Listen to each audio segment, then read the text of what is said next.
Como bien mencionó, en el día de hoy voy a hablar acerca de la enfermedad mineral y ósea e enfermedad renal crónica. En este día voy a presentar sobre su epidemiología, su fisiopatología, diagnóstico y seguimiento según las guías CADIGO.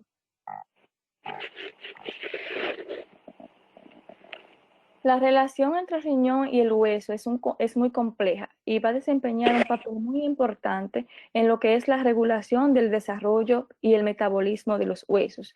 Es por eso que con el seguir de los tiempos, diferentes guías han tratado de mejorar lo que es el manejo y el tratamiento. Eso va desde los años 1970 hasta hoy en día, en el 2000, hasta el 2017, que la guía CADIGO actualizó sobre el manejo de esta entidad. Actualmente, en el 2018, también en España, otra guía salió para el manejo de la hiperparatiroidismo, que fue llamada la ETCaldetida. La alteración del metabolismo óseo mineral asociado a la enfermedad renal crónica va a hacer referencia a todas las alteraciones, tanto bioquímicas, esqueléticas, calcificaciones extraesqueléticas, que ocurren como consecuencia de las alteraciones del metabolismo mineral óseo en la enfermedad renal crónica.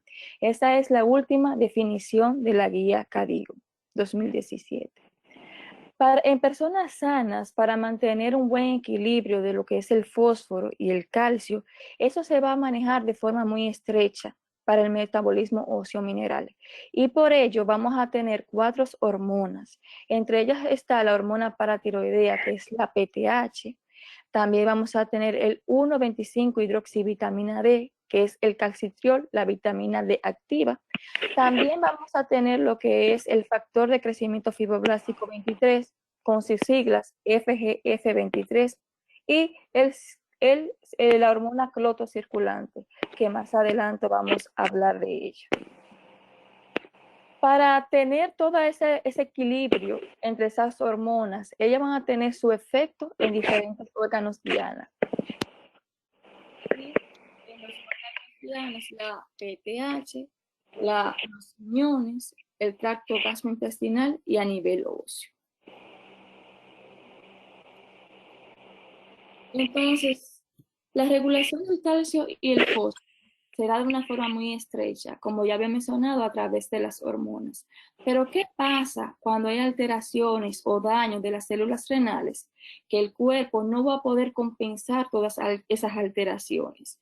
Y en la progresión de la enfermedad renal crónica se va a producir tantas alteraciones del calcio, vamos a tener también alteraciones del fósforo, de la hormona paratiroidea o la PTH, del calcitriol, del factor de crecimiento fibroblástico 23 y del cloto. Esas alteraciones se van a mencionar según el transcurso de la conferencia. También vamos a tener perturbaciones en la remodelación ósea y en la mineralización, que es más bien conocido como una osteodistrofia renal. Y también se va a ver una alteración en el crecimiento lineal. También podemos ver calcificaciones extraesqueléticas en los tejidos y arterias. En el trastorno mineral y óseo, en estadios iniciales de la enfermedad renal crónica, podemos ver ya alteraciones en esta enfermedad. O sea, que cuando tenemos un filtrado glomerular entre 89 y 60, un estadio 2, ya se puede ver manifestaciones de lo que son los trastornos mineral y óseo. Ya cuando va transcurriendo la enfermedad renal crónica, que tenemos un estadio 4, es decir, una filtración glomerular, por debajo de 40 o 30, ya ahí sí se va a ver per se las manifestaciones de forma universal en los pacientes con enfermedad renal crónica. Antes de hablar sobre la patología de la enfermedad, vamos a hacer un recuento de lo que son los electrolitos más importantes que se ve implicado en esta patología, que son el fósforo y el calcio. Saber que el fósforo inorgánico es fundamental para numerosas funciones fisiológicas que va a incluir el desarrollo esquelético, el metabolismo mineral, va a controlar los fosfolípidos en la membrana y también puede actuar en la agregación plaquetaria. En sí que se pueden ver todas las características importantes del fósforo. Saber que eso se mantiene en un rango estrecho de 2,5 a 4,5 miligramos. Y en la dieta va a aportar de 1000 a 1400 miligramos, mayormente en los alimentos como la carne, los lácteos y los conservantes. El total de la reserva corporal en el adulto es de aproximadamente 700 gramos y el 85% del fósforo va a estar en el hueso en forma de hidroxipatita, el 14% va a estar a nivel intracelular y solo un 1% va a estar a nivel extracelular. Del 1% de la forma extracelular, el 70% del fósforo es inorgánico y está contenido dentro de los fosfolípidos, mientras que el inorgánico está en un 30%. La fracción inorgánica va a estar unida a proteínas en un 15% y el 85% va a formar complejos tanto con el sodio, magnesio y calcio. El 70% del fósforo es reabsorbido en el intestino delgado y el resto del fósforo se va a perder en las heces, aproximadamente 200 miligramos. La mayoría del fósforo se va a filtrar, la mayoría del fósforo se filtra libremente por el glomérulo. Aproximadamente se va a filtrar un 70 o 80% en el túbulo proximal. Ya el 20 a 30% restante se va a reabsorber en el túbulo distal. Ya hablando un poquito de las generalidades del fósforo, en la actualidad le voy a hablar sobre las generalidades del calcio. Saber que el calcio se encuentra en un margen de 8.5 a 10.5 miligramos por decilitro y la dieta me va a aportar de 1000 a 1200 miligramos de calcio en los lácteos, mayormente que se va a encontrar.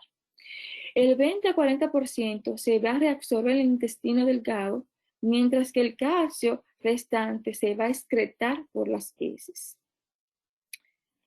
Para el riñón se encarga del manejo estricto de las cantidades de calcio y es por ello que el 80 o 85% del calcio se va a reabsorber en lo que es el túbulo proximal.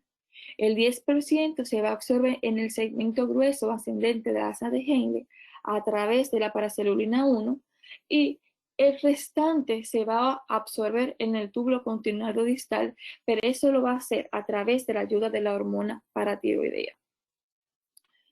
El 99% del calcio elemental se encuentra en el hueso formando complejos en forma de cristales de hidroxipatita.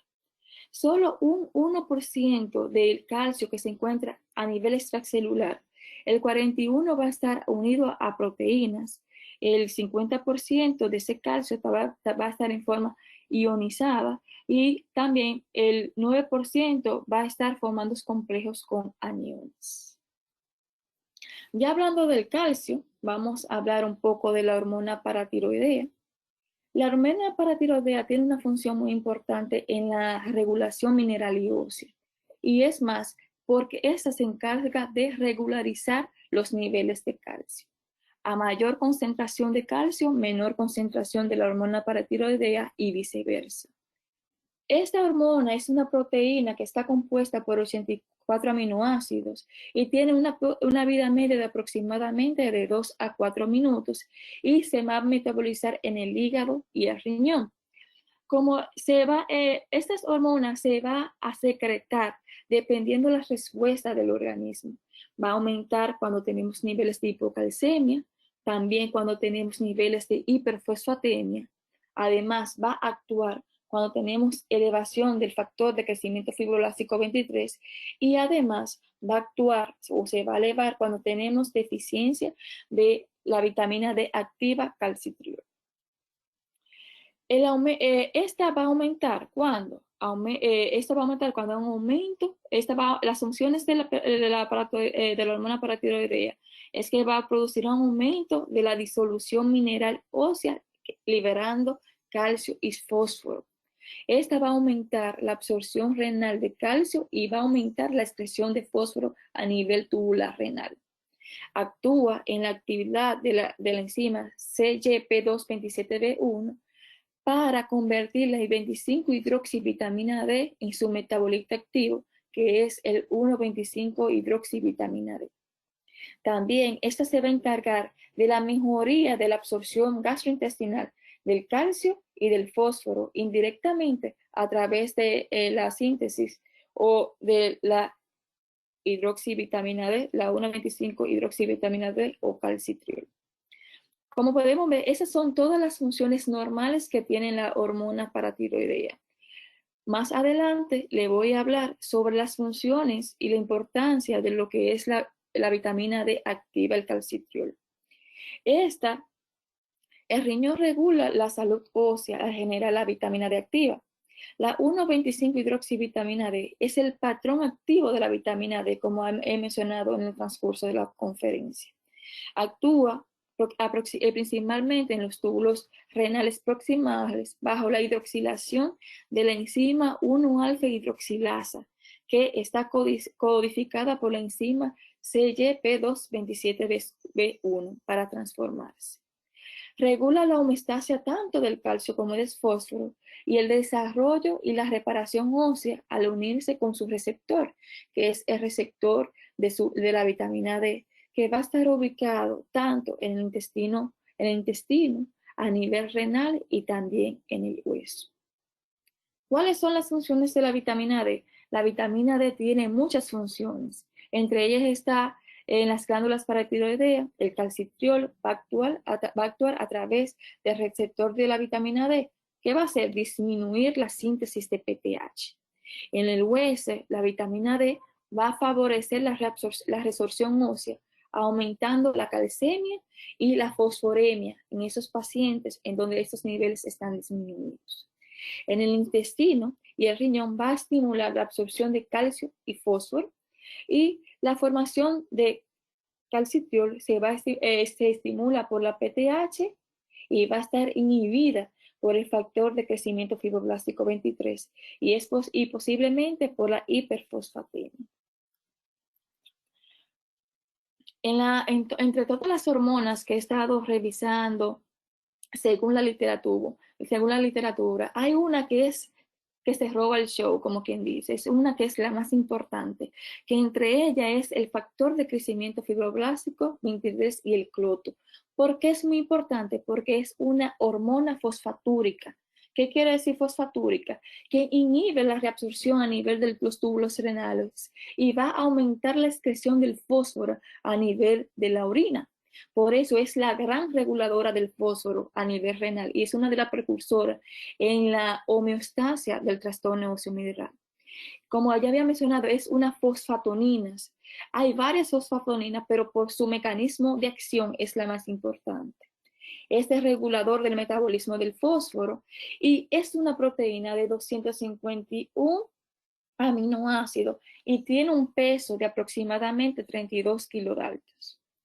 Esta se sintetiza y es secretada por las células óseas, o sea, los osteocitos, pero también por los osteoblastos. ¿Esta qué va a hacer? Va a representar la conexión directa entre el hueso y el riñón y la glándula paratiroidea en las alteraciones del metabolismo óseo mineral en la enfermedad renal crónica. Esta se expresa tanto en el corazón, en el hígado, glándulas tiroides y paratiroideas, intestino, y la más importante y lo que nos importa a nosotros, la del músculo esquelético. La acción biológica del factor de crecimiento fibroblástico va a depender del cloto. El cloto activa como un subcorreceptor, o sea que si no tenemos cloto, el GFG23 no va a poder hacer ninguna de sus funciones. El cloto es una proteína de transmembrana que es necesaria para la unión entre el GF23 y su receptor activo, que es el receptor de crecimiento fibroblástico 1. O sea, mire la importancia que tiene el cloto en la enfermedad mineral y ósea. Su función principal se encuentra en la circulación, pero el cloto también se encuentra tanto en la sangre, en la orina y el líquido cefalorraquídeo. Los osteocitos también expresan cloto, que pueden desempeñar un papel muy importante en la regulación y la formación de la masa ósea. El cloto se va a disminuir según vaya progresando la enfermedad renal crónica, que eso se va a hablar en la fisiopatología de la enfermedad. En este esquema, déjame poner el puntero.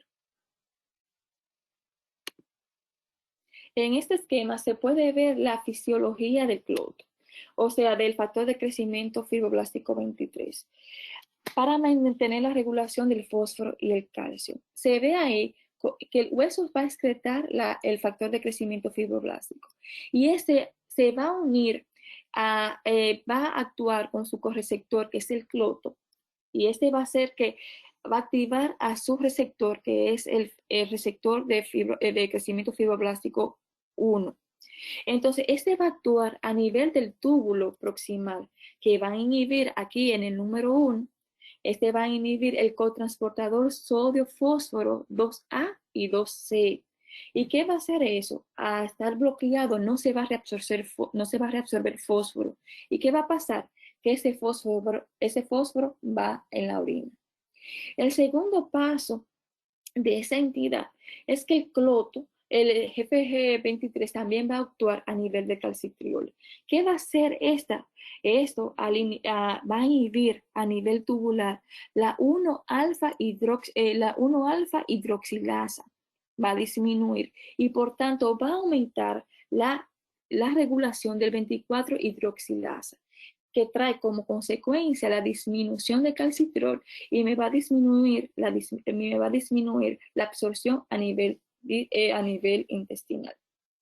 El tercer paso que puede ejercer el factor de crecimiento 23 es que va a disminuir la estimulación de la hormona paratiroidea a través de los receptores de calcio que ésta tiene a nivel de la glándula. ¿Y qué va a hacer esto? Que va a disminuir también la reabsorción de calcio y fósforo, tanto a nivel intestinal y tanto a nivel renal.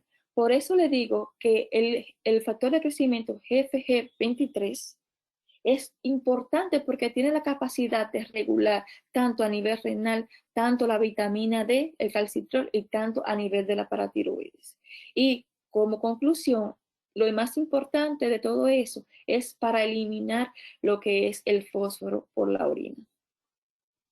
Más o menos eso es la fisiología normal de esta entidad. Para hablar del trastorno mineral y óseo, vamos a tener un sinnúmero de factores precipitantes. Entre ellos está que con la pérdida progresiva de las nefronas funcionales, la excreción de fosfato se mantiene a reducir la absorción tubular en las nefronas funcionales restantes, un efecto mediado tanto por el factor de crecimiento fibroblástico 23 como por la PTH. Es lo mismo que le había presentado en la gráfica anterior. Entonces, ya cuando la masa renal ha disminuido, que ya el paciente entra en estadio avanzado, la insuficiencia renal, la fosfatemia se va a mantener al principio en niveles normales, tanto por las hormonas que le había mencionado, por ese poder contrarregulador que tenía. Pero, ¿qué va a pasar? Va a disminuir, va a aumentar esos niveles de hiperfosfatemia, va a estimular el aumento del factor de crecimiento fibroblástico para disminuir la reabsorción tubular del fosfato. Este aumento del factor de crecimiento fibroblástico 23 puede estar asociado a una disminución de cloto en estadios avanzados de la enfermedad renal crónica. En este punto, la hormona paratiroidea puede convertirse en el factor principal para mantener el fósforo sérico. Cabe destacar que en los estadios iniciales de la enfermedad renal crónica, lo primero que se va a encontrar elevado es el factor de crecimiento fibroblástico 23 para ya regular los niveles de fósforo. O sea que los niveles de fósforo se van a encontrar elevados ya cuando el paciente está con un filtrado glomerular de 20. O sea que ya cuando el paciente inicia a presentar las alteraciones mineraliosas, ya el factor de crecimiento ya está actuando. Cuando ya el factor de crecimiento no puede, ya está agotado, está en el tope, el que va a hacer la función en este caso es la PTH, convirtiéndose en el factor principal para mantener el fósforo sérico en sus niveles normales. Cuando disminuye la tasa de filtración glomerular, se pierde la compensación inicial renal del fósforo cuando se pierde la población de nefronas sanas. Otro factor precipitante que vamos a tener, ya hablamos de la hiperfosfatemia, que es uno de los más importantes, pero vamos a tener elevación de las hormonas paratiroideas para poder compensar. Se dice que la hormona paratiroidea en estadio, con un filtrado glomerular de 60 puede mantener aún la cantidad de fósforo y potasio en sus niveles normales. Pero como le había mencionado anteriormente, cuando ya el filtrado baja por debajo de 20, ya esa compensación no se va a poder llevar a cabo. ¿Y qué va a pasar? Se va a sobreestimular la hormona paratiroidea para disminuir esos niveles de calcio y fósforo y me va a llevar a un hiperparatiroidismo secundario. El hiperparatiroidismo secundario va a actuar en respuesta a la retención de fósforo, que se activa de una vez por esa entidad. También va a actuar por la disminuida concentración de calcio, también por la concentración disminuida de calcitriol, y también va a aumentar la PTH por el estímulo del factor de crecimiento fibroblástico 23. También por la reducida expresión de los receptores tanto de vitamina D, de calcio y cloto en las glándulas paratiroideas para mantener la regulación. Entonces, en etapas avanzadas de la enfermedad renal crónica, cuando la tasa de filtrado glomerular cae por debajo de 30, va a haber un aumento compensatorio de los niveles de la hormona paratiroidea y el factor de crecimiento 23 se vuelve inadecuado porque hay tanto fósforo en el cuerpo que aumenta tanto que hay una resistencia y entonces por tanto es que se va a aumentar la PTH. Un estudio en animales experimentado en pacientes con enfermedad renal crónica demostró que la restricción de fosfato en la dieta para normalizar la concentración plasmática de fosfato redujo la concentración plasmática de PTH. O sea, este estudio no quiere decir que a mayor nivel de fosfato, mayor nivel de PTH. Entonces, recalca que la PTH de 135, que las concentraciones estaban de 130 a 135. Esto ocurrió sin cambios en las concentraciones plasmáticas de calcio o calcitriol. El tamaño de la glándula disminuyó en estos animales, lo que sugiere que la hiperfosfatemia estimula el crecimiento de la paratiroides en la insuficiencia renal crónica. Es un estudio de UpToDate. El calcitriol. El calcitriol, la concentración plasmática del calcitriol inicialmente en la insuficiencia renal es insuficiente cuando tenemos infiltrado glomerular por debajo de 60, ya los niveles de calcitriol van a estar disminuidos. Esta disminución inicialmente es inducida por la elevación del factor de crecimiento fibroblástico en estadios avanzados de la enfermedad renal crónica. Hay hiperfosfatemia, la pérdida de la masa renal y el aumento del factor de crecimiento son los responsables de la disminución del calcitriol. La retención de fosfato va a suprimir directamente la síntesis renal de calcitriol a inhibir la actividad de la 1-alfa hidroxilasa en el riñón. La baja concentración de calcitriol aumenta, ¿qué va a hacer? Va a aumentar la secreción de PTH indirectamente. ¿Para qué? Para aumentar la mayor reabsorción de calcio. Indirectamente a través de la disminución de la absorción a nivel gastrointestinal de calcio, directamente va a actuar a nivel de los receptores de la vitamina en las glándulas paratiroides, suprimiendo la transcripción de PTH, pero no su producción. La disminución de calcitriol e hiperfosfatemia da lugar a la hipocalemia, la cual aumenta, por consiguiente, la secreción de PTH. Es decir, que todo eso es un círculo vicioso. Vamos a tener, como ya había mencionado, alteraciones en el metabolismo del calcio, íntimamente ligado a una mayor mortalidad cardiovascular. El calcio es lo que aumenta más la mortalidad en estos pacientes.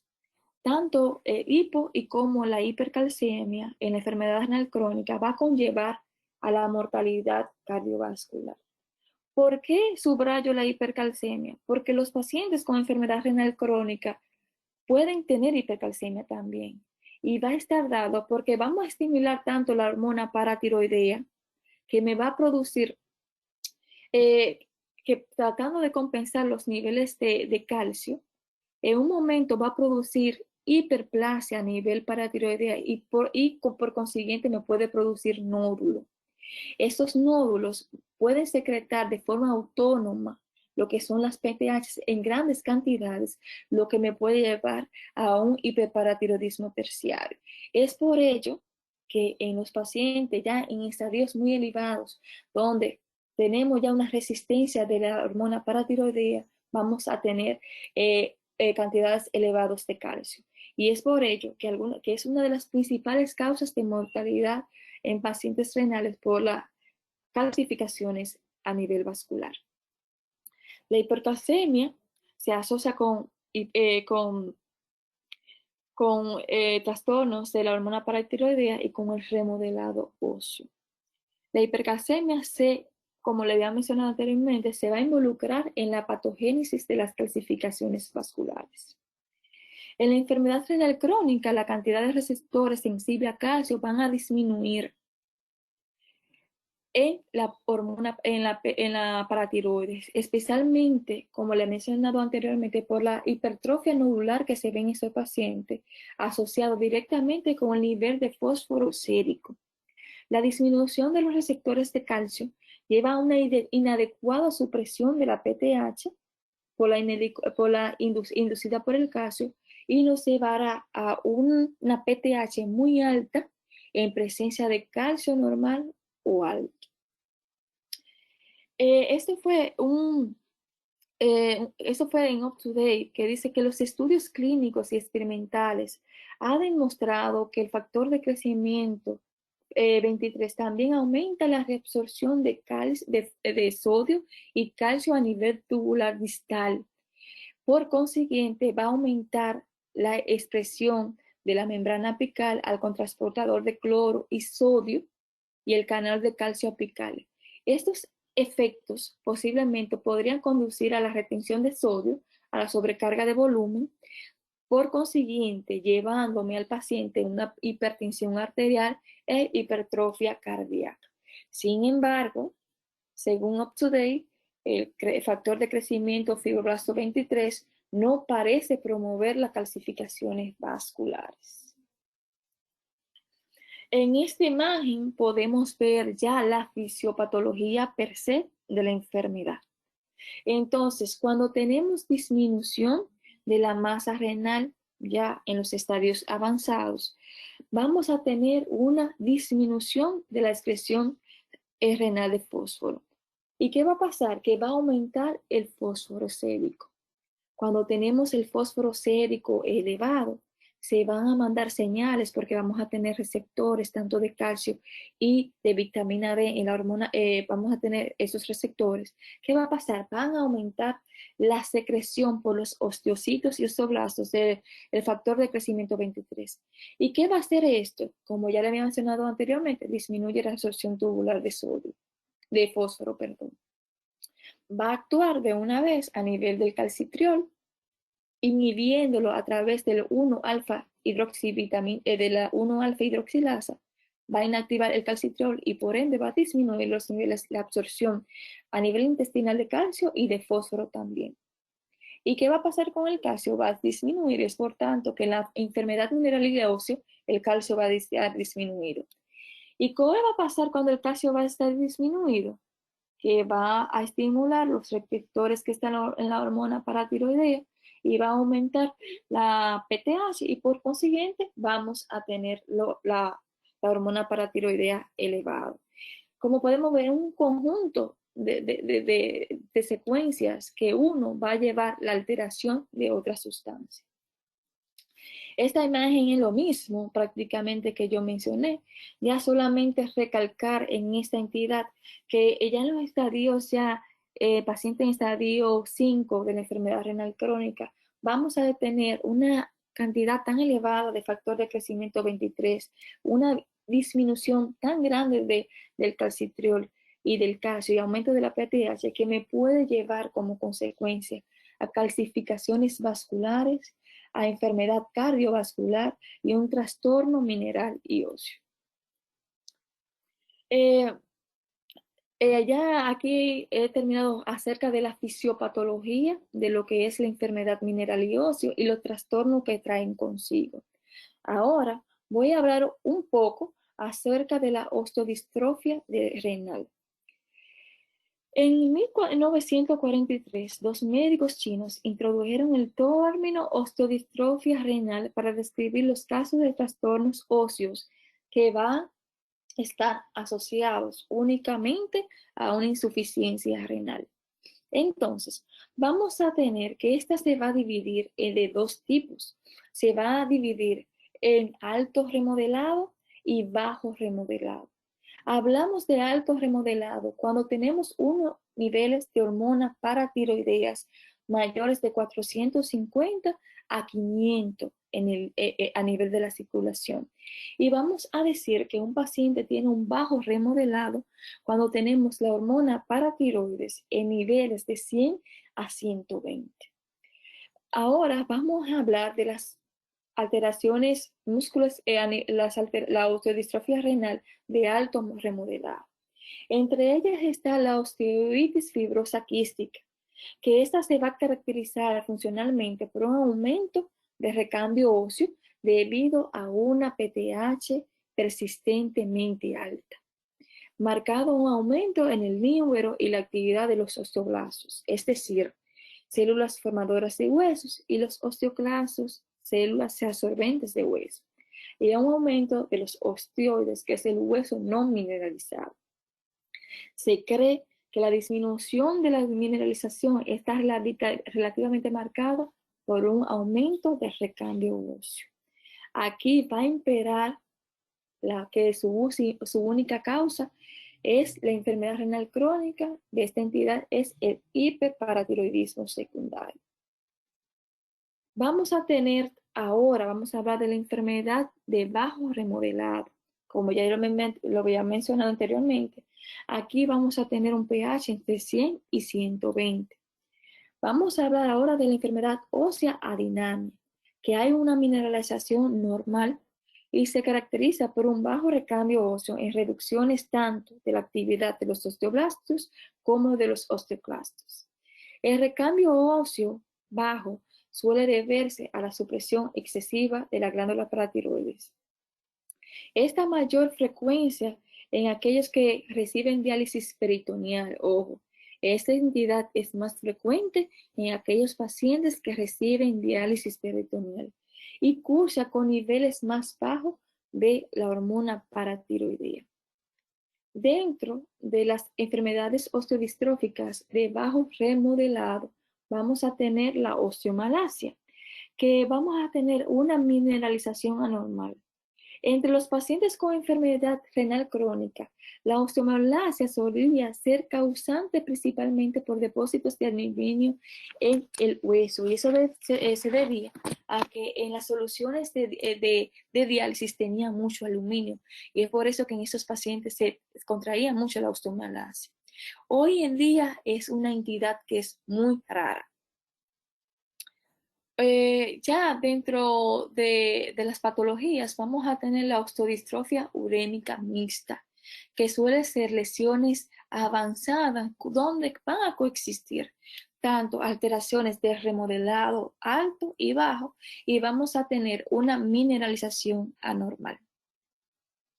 Este es un esquema extraído de la guía CADICA, sobre las lesiones clásicas sobreimpuestas. Como ya lo he mencionado, la de bajo remodelado, en donde vamos a tener la osteomalacia en la enfermedad ósea dinámica, y la altos remodelados, que son, leves, que está la osteoitis fibrosa. Ya en los pacientes de volumen óseo bajo, vamos a tener esos pacientes con osteoporosis, y vamos a tener los pacientes con volumen óseo alto, aquellos con osteoesclerosis. Las clasificaciones cardiovasculares. Aquí yo solamente voy a hacer mención porque en los temas posteriores, en las conferencias posteriores, se va a hablar sobre el daño cardiovascular de la enfermedad renal crónica y se va a tomar en cuenta este tema. Por ende, solamente voy a hacer mención. El patrón de calcificación de la enfermedad renal crónica se va a caracterizar por el depósito de mineral en la túnica media, en tanto que en la población general las calcificaciones que predominan son las placas de ateroma. En aquellos pacientes en donde vamos a tener todos los desequilibrios hormonales que ya le había mencionado, como el aumento de la hormona paratiroidea, el aumento del factor de crecimiento 23 y la disminución de calcitriol, y tanto el aumento del fosfato y la disminución y el aumento del calcio en algunos pacientes que tienen hiperparatiroidismo secundario. ¿Qué va a pasar? Esas cantidades grandes de calcio y fósforo van a la circulación sanguínea y se van a formar como depósitos de matriz y van a formar vesículas.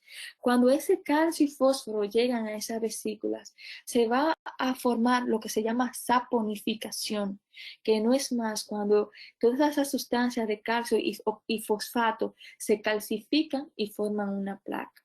Y por ende, esto me va a producir calcificación a nivel de la íntima, a nivel del vaso sanguíneo, lo que me puede llegar a llevar al paciente en un futuro a presentar trastornos cardiovasculares y es una causa de las muertes en pacientes con enfermedad renal crónica. Vamos a tener también, secundario a lo que yo le mencioné de la saponificación del calcio y el fósforo, vamos a tener las calcificaciones en las partes blandas, que pueden ser metastásicos a órganos sanos o distróficas, que van a ir a órganos previamente ya dañados. La localización más frecuente va a ser la periarticular. También vamos a tener las vasculares que le mencioné anteriormente, en donde vamos a tener mayor predisposición en las arterias de mediano calibre, en la íntima, vamos a tener placas de ateroma y en los grandes vasos. A nivel valvular también se puede producir esas calcificaciones. Y las válvulas que mayor frecuencia se ven afectadas son las pulmonares. También pueden estar a nivel cardíaco y a nivel renal. En otros lugares que se puede encontrar esas calcificaciones es a nivel ocular, cutánea, subcutánea y crondocarcinosis. Muchas veces nosotros podemos ver a lesiones cutáneas en esos pacientes de hemodiálisis, que es muy frecuente. Hay una entidad que es muy poco frecuente, que es la calcifilaxis o la arteriopatía urémica calcificada, que es una entidad rara que generalmente causa necrosis de la piel. Afecta a los pacientes en enfermedad renal crónica en diálisis o aquellos con receptores de trasplante. Pero también se puede ver no secundario la enfermedad renal crónica en otros pacientes que difiere de esta entidad. Clínicamente se va a caracterizar por áreas de necrosis isquémicas muy dolorosas y lesiones cutáneas. Mayormente se va a producir en áreas de mayor cantidad de tejido adiposo. Vamos a tener con mayor frecuencia en los muslos, en el abdomen, las mamas y los glúteos, pero puede también aparecer en zonas periféricas como son el órgano genital masculino y femenino y también en las piernas. La carcinosis tumoral es otra entidad, es una complicación infrecuente que va a consistir en las calcificaciones masivas metastásicas de partes blandas, habitualmente periarticulares, afectando grandes articulaciones. La masa tumoral está formada por depósitos masivos de cristales de hidroxiapatita y suele cursar de forma asintomática, aunque se ha descrito la compresión de nervios periféricos, habiendo limitación del movimiento articular e incluso síndrome febril asociado. El diagnóstico es básicamente clínico por la presencia de masas tumorales duras, periarticulares y no dolorosas. Una intensificación en el tratamiento y en control del fósforo puede conseguir una curación o remisión completa de esta afección. También, secundario al trastorno mineral y óseo, vamos a tener rupturas tendinosas espontáneas o patológicas que van a ocurrir con ciertas frecuencias en pacientes añosos en diálisis. Tienen dos factores etiológicos principales, como son la amiloidosis y la beta-2 inmunoglobulina, y en el hiperparatiroidismo secundario severo. Vamos a tener que los tendones más afectados son el tendón de Aquiles y del cuádriceps. El cuadro clínico habitual es la ruptura espontánea con impotencia funcional. El paciente va a tener un dolor intenso, va a tener presencia de un hematoma en la zona de la ruptura y el tratamiento deberá ser siempre quirúrgica, dados las pocas posibilidades de cicatrización espontánea. Aquí en esta diapositiva traemos el diagnóstico. Esto lo busqué de la guía KDIGO, que vamos a ver el seguimiento que se le dan a estos pacientes según las cantidades de electrolitos y de las hormonas que estén alterados. Este lo va a dividir en tres. La primera en una evaluación en las alteraciones bioquímicas, otra en la evaluación de las alteraciones óseas y evaluación de las calcificaciones vasculares. En la evaluación de las alteraciones bioquímicas, según la KDIGO, esta recomienda que vamos a medir los niveles de calcio, fósforo, PTH, fosfatasa alcalina, cuando la tasa de filtración glomerular está por debajo de 60. En la frecuencia de las mediciones de calcio, fósforo y PTH también debe basarse en las presencias de anormalidades y en la velocidad de la progresión de la enfermedad renal crónica. En aquellos pacientes que estén recibiendo tratamiento y en que se ha detectado alteraciones bioquímicas, es razonable hacer mediciones más frecuentes para monitorizar las tendencias y evaluar la eficacia del tratamiento y los efectos secundarios. En el acápito 1.3 de la guía KDIGO refiere que en los pacientes con enfermedad renal crónico, estadio 3 y 5 en diálisis, sugiere medir los niveles de 25-hidroxivitamina D, calcidiol, y repetirlos dependiendo del valor basal y las intervenciones terapéuticas. Aquí, este es un cuadro de la KDIGO, en donde, según los estadios, manda a la realización de las analíticas. Por ejemplo, en los estadios 1 y 2, según la KDIGO, no se recomienda la realización de forma simultánea de calcio, fósforo, fosfatasa alcalina y de calcidiol, la vitamina D. No se recomienda hacerlo de forma tan paulatina, tan rigurosa. Ya en el estadio 3, el calcio y el fósforo se debe de medir cada 6 a 12 meses. Y la PTH debe de medirse cada 12 meses. La fosfatasa alcalina, que incluso la puso en rojo, porque es algo que nos pasa mucho a nosotros por desapercibido como médicos nefrólogos, porque la fosfatasa alcalina no habla sobre la desmineralización ósea, o sea que es importante al momento de diagnosticar un paciente con trastorno mineral óseo realizar la fosfatasa alcalina. Por eso la resalté, porque mayormente en mi diario vivir de forma independiente no las indicamos mucho. Entonces se dice que en el estadio 3 no se recomienda. La vitamina D, o sea, el 25-hidroxivitamina D, se va a realizar en el estadio 3 cada 12 meses, o sea, cada un año. Ya en el estadio 4, el calcio y el fósforo se va a realizar cada 3 a 6 meses, la PTH cada 6 a 1 año, la fosfatasa alcalina de 6 a 12 meses y la vitamina D cada 12 meses. Ya en estadio 5 en diálisis, el calcio y el fósforo cada 1 mes o cada 3 meses, la PTH de 3 a 6 meses, la fosfatasa alcalina de 3 a 6 meses y el calcidiol o vitamina D cada 12 meses.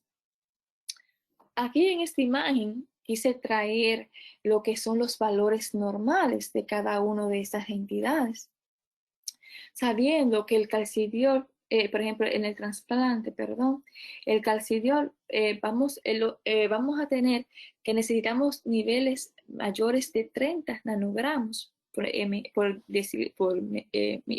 milímetro. Eso es 2P. El calcio vamos a tener que en aquellos pacientes tenemos que tener un margen estrecho de 1.5 a 9.5. El fósforo, un margen estrecho de 2.5 a 4.5, referencia 2C. Y la PTH en el estadio 3 tiene que estar de entre 35 a 70, en el estadio 4 de 70 a 100 y en el estadio 5 o en diálisis tiene que estar entre 150 a 30, evitar que llegue a menor de 100 o a mayor de 500. Estuve revisando otras literaturas y me dice que la PTH tiene que tener 2 a 9 veces el valor por encima de lo normal. O sea que ahí está, si tiene de 2 a 9 veces del número normal, podemos decir que estamos dentro de los límites estables. Se habla de que un paciente tiene insuficiencia de vitamina D cuando tenemos menor de 30 nanogramos y hablamos que el paciente tiene deficiencia de vitamina D cuando es menor de 10 nanogramos. Esto va a interferir en el tratamiento de esta entidad que se va a hablar en las conferencias posteriores. Entonces, saber, según la CADIGO, que la biopsia de hueso sigue siendo el estándar de oro para el diagnóstico de tipo de osteodistrofia renal, para descartar, para tú intuir cuál es el tipo de osteodistrofia que está acusando el paciente. Y por eso, la evaluación de las alteraciones óseas, la CADIGO dice en la capítulo 2.1 que el método diagnóstico más preciso para determinar el tiempo de enfermedad ósea asociada a enfermedad renal crónica, o sea, la osteodistrofia renal, es la biopsia renal con análisis histomorfométrico. También dice que es razonable realizar una biopsia ósea en pacientes con estadio 3 y 5 en diálisis en ciertas situaciones, entre las cuales son fracturas o dolor óseo sin causa aparente. En aquellos pacientes se le va a hacer biopsia que estamos sospechando enfermedad ósea asociada al aluminio. Eso para la toma de conducta en el tratamiento. También sospecha de osteomalacia, hipercalcemia o hiperfosfatemia no explicada, que puede ser cáncer, consecuencia a tumores, que no se debe hacer necesariamente enfermedad renal crónica. También se sugiere la realización de biopsia antes de comenzar el tratamiento con bisfosfonato y además antes de realizar la paradirectomía, o sea, la extirpación de la glándula paratiroide. Perdón.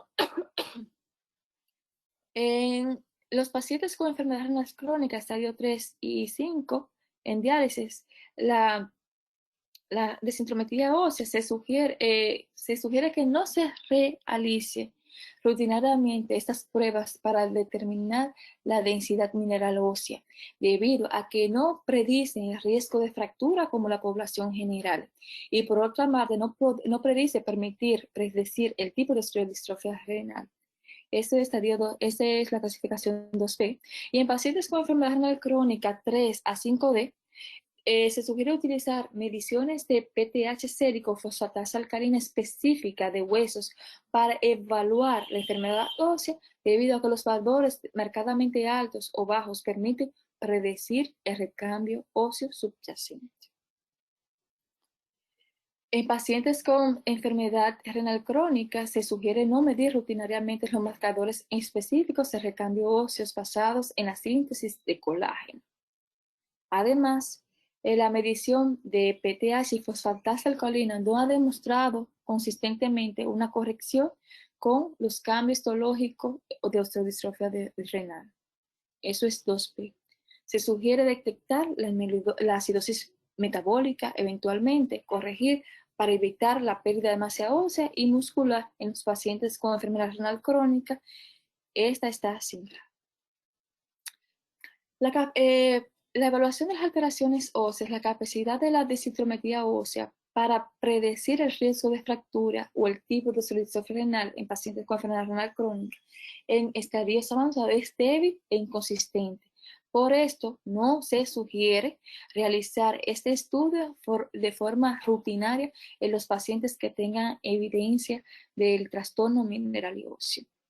Ya en las evaluaciones de las calcificaciones vasculares, según la guía CADIGO, el estándar de oro para la detección de las calcificaciones cardiovasculares, tanto en la población general como en pacientes en hemodiálisis, vamos a utilizar lo que son las tomografías. Ese es el estándar de oro para descartar las calcificaciones vasculares.